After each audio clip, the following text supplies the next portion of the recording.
శ్రీ గురుభ్యో నమః. శ్రీ మాత్రే నమః. శ్రీ వేదపీఠం యూట్యూబ్ ఛానల్ ప్రేక్షకులకి నమస్కారం. బుధ దశలో రవి భుక్తి 10 నెలల 6 రోజుల పాటు ఉంటుంది. ఈ 10 నెలల 6 రోజుల పాటు ఒక విధంగా చెప్పాలంటే చాలా మంచి సమయం కాదని చెప్పుకోవచ్చు. ఎందుకంటే అనారోగ్య సమస్యలు ముఖ్యంగా చెప్పాలంటే కడుపుకు సంబంధించినటువంటి విపరీతమైనటువంటి నొప్పి రావడం, కఠినమైనటువంటి నొప్పులు రావడం అనేటటువంటిది ప్రధానంగా జరిగే అవకాశం ఉంది. అలాగే ఈ సమయంలో మధుమేహ వ్యాధి అంటే షుగర్ కూడా అటాక్ అయ్యే అవకాశం ఉంది, వచ్చి తగ్గే అవకాశం కూడా ఉంటుంది.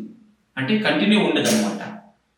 అలాగా భార్యా పిల్లలకు ఏదో ఒక రకమైనటువంటి అనారోగ్య సమస్యలు రావడం, వాళ్ళు వాటి చేత బాధపడడం, అలాగే వాతము పెరుగుట, వాత సంబంధించినటువంటి వ్యాధులు రావడం, ఇలా అనేక రకాల చెడు ఫలితాలు వచ్చేటటువంటి సమయం అని కూడా మనం తెలియజేసుకోవచ్చు.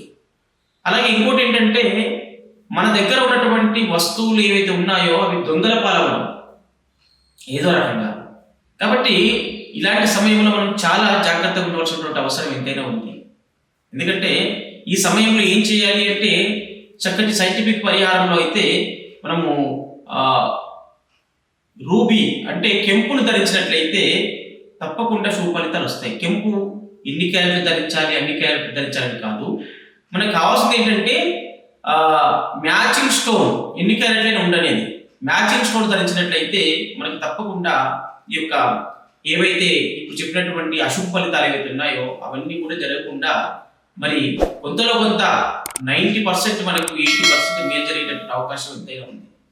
కాబట్టి ఇలాంటి సదవకాశం ఉపయోగించుకోవాలి. సైంటిఫిక్ వాస్తు అనేటటువంటి సైంటిఫిక్ జ్యోతిషం అనేటటువంటిది చాలా విశేషమైనటువంటి ఫలితాలు ఇస్తున్నటువంటి విషయము అందరికీ తెలుసు. శుభం భూయాత్.